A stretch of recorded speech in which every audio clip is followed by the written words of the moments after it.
Let us continue with our second problem on journal entries. We'll continue where we left. Now we have the next transaction before us. Sold goods for cash rupees 10 lakhs. How do you record the entry for this? The business is getting cash, hence cash account will be debited rupees 10 lakh. Cash is coming into the business for an income for the business called as sales. So I'll write here to sales account 10 lakhs. The entry we are going to record is cash, real account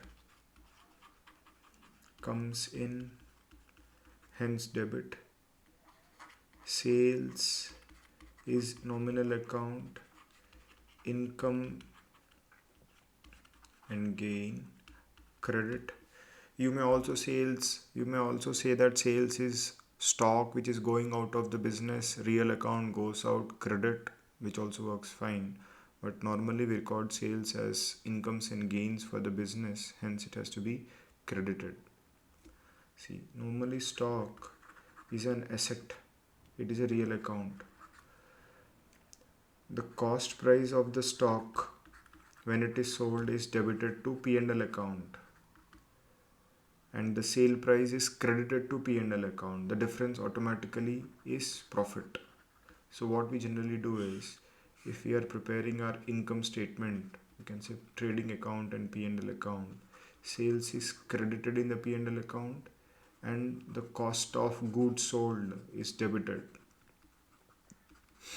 which gives us profits. Okay. So whether you treat sales as income or sales as stock, real account going out, credit, the entries would appear one and the same. But normally we prefer writing sales as an income. Next, sold goods for check rupees 20 lakhs. So how do you record the entry? The entry is bank account debit. We have sold the goods and we have received checks from the customer which we deposit in the bank. So bank balance will increase. So we have to record a deposit. Bank is receiving money on our behalf. And the income is received due to sales. Sales is income for the business. So what we are saying is, an income called as sales has been received by the bank. Bank is a person who has to pay money to the business. Bank, personal account, receiver, hence debit. Sales, I'll say nominal account, incomes and gains should be credited. Next transaction, sold goods on credit rupees 30 lakh to various customers. So we have sold goods on credit, we have given them 1 month, 2 months, 3 months time to make the payment to various customers. So how do you record an entry for this? Actually what you have to do is, you have to record the name of each customer to whom we have sold the goods on credit. But here we don't have the details of all those customers here. So we generally use the term debtors, sundry debtors, or you can simply say debtors account debit rupees 30 lakh, or you can simply write customers also here to sales account. Let us say if in this example you were given sold goods on credit to credit rupees 30 lakh to Mr. A, then you will write Mr. A account debit 30 lakhs to sales account. What is the logic here? Debtors, these are the customers, they are personal account, they are receiving goods from the business and they have to pay money back to the business, they owe money to the business, hence debit. Sales is nominal account, incomes and gains, hence credit. So if you observe in these three transactions, whenever we have sold goods, sales has been credited here, here and here. If we have sold it in cash, we have debited cash. If we have received a check, we have debited bank. And we have not yet received the payment, the person who has to make the payment has been recorded as a debtor in the books of accounts. Next transaction, the owner of the business took one laptop for personal use rupees 30,000 at sale price. So what the owner has done is he wanted a laptop for his kids, so he has taken one laptop from the business which is meant for sale to his home. So how do you record the entry? Now we have to record the owner as the receiver. Instead of writing the name of the owner, we use the term drawings. Drawings account debit rupees 30,000 to sales account. I'm using this word sales account because at sale price the laptop has been recorded in the books of accounts 30,000. So what is the entry I'm going to write? Drawings within brackets. This is an account used instead of using the name of the owner. Drawings personal account receiver debit sales nominal account incomes and gains hence credit. You remember one thing, whenever the owner brings money into the business we use the term capital, whenever he takes away anything from the business we use the term drawings.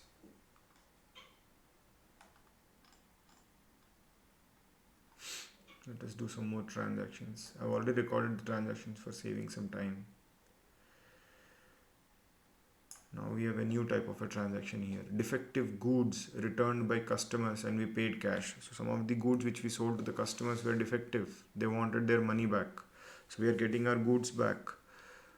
So what is the entry I'm going to record? I'm going to record the entry sales returns. Why sales returns? The goods which have been sold are being returned now. So we have to now record an expense. Sales returns account debit 50,000 to cash account 50,000. What is the logic? When I sold goods, I have credited sales. I have recorded income. Now I am getting the goods back. I have to now record an expense. I have to reduce the income. That is why I am recording it in the debit side. What's the logic? Sales returns, nominal account, expenses, debit, cash, this real account, goes out, credit. How the sales and sales returns will be shown in the trading and P&L account, or we can simply say the income statement. So how are we going to represent it? We are going to show sales, let us say 1 crore rupees. We'll say less sales returns 50,000 and the balance amount will be considered for calculation of our profits. 9 crore 99 lakh 50,000 will be shown in the income statement. So this is how I represent sales returns. Next, paid salaries in check 2 lakh. We are paying salaries to the administrative staff, the accounting staff, managers, etc. So what is the entry I'm going to record? Salaries account should be debited 2 lakh. The money is being paid through check. That means the bank is going to make the payment. Hence bank account is credited. So what is the logic? Salaries, nominal account, expenses, debit, bank, real account, goes out, credit.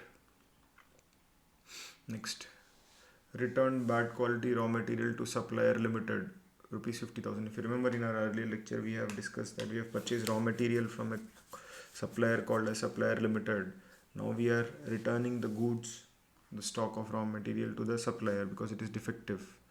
So now who is the receiver of the goods from us? Supplier limited. So I'll debit him. Supplier limited account debit rupees 50,000 to purchase returns account 50,000. Supplier is personal account